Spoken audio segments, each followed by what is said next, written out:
Today's math strategy video is on multiplying decimals. Let's look at our first strategy here. We're going to be multiplying using place value blocks. So I first want to talk about the value of our place value blocks here. So the hundreds, or what you've known to be hundreds, this is actually going to represent one whole.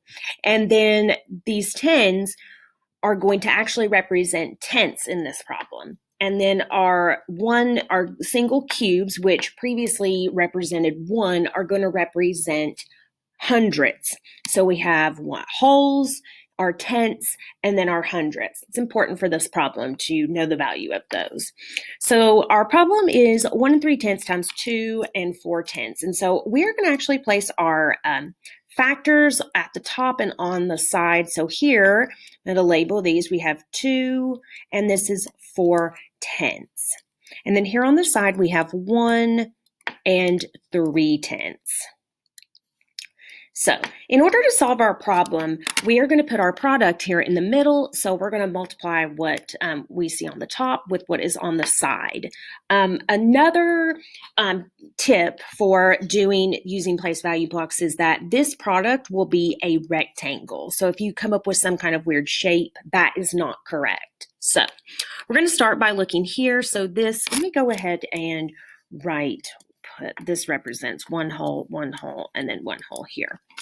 So since this is 1 times 1, we're going to have one whole here. And also 1 times 1 is going to represent another whole. But here we have 1 times 3/10. If I try to put a whole here, it wouldn't fit. We wouldn't end up having a square, or a rectangle, either one. So I'm going to move 3/10 here. Same thing here. I have 1 times 3/10, so that is also going to be 3/10 here. Now here I have 1 times 4/10, so I'm going to move these down. And then here I have this empty space. So I have 4/10 times 3/10. So if I tried to move and put 12 of these right here, you would see that wouldn't work. So that wouldn't be the correct answer. But if I have a tenth times a tenth, I'm going to use our hundredths blocks. So these little small ones right here, and I'm going to just fill in the space like I did with the others.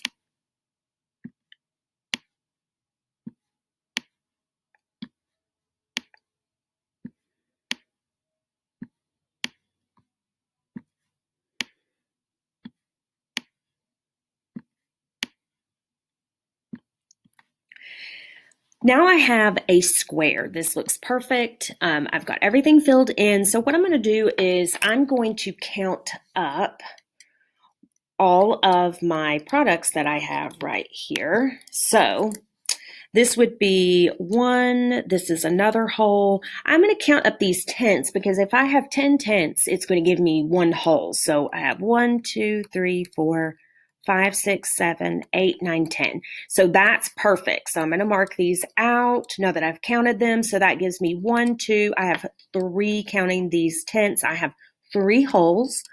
Now I'm going to count my hundredths block. So I have 1, 2, 3, 4, 5, 6, 7, 8, 9, 10, 11, 12. So I have 12 hundredths. So my final answer is 3 and 12 hundredths. Let's look at another problem. So another strategy is using partial products. It's very similar to using the place value blocks. I'm just going to be using numbers instead of the blocks. So I'm going to do the same thing that I did with the place value blocks. I'm going to put my factors up here at the top, and then I'm going to put the other factor down here at the bottom. So I have 8 and 6/10, 4 and 3/10. Now here, I am going to multiply 8 times 4. I get 32. I'm going to multiply my 6/10 times 4. It gives me 2 and 4/10. I'm going to multiply 8 times 3/10, and that is going to also give me 2 and 4/10. Now I'm going to multiply 6/10 times 3/10. Now, if you remember back from the place value blocks, when I multiplied a tenth by 10th, that's where I got all of those smaller hundreds. So it's going to be the same here. I'm going to have 18 hundredths. So now the only thing I have to do is add these up. So I have 32,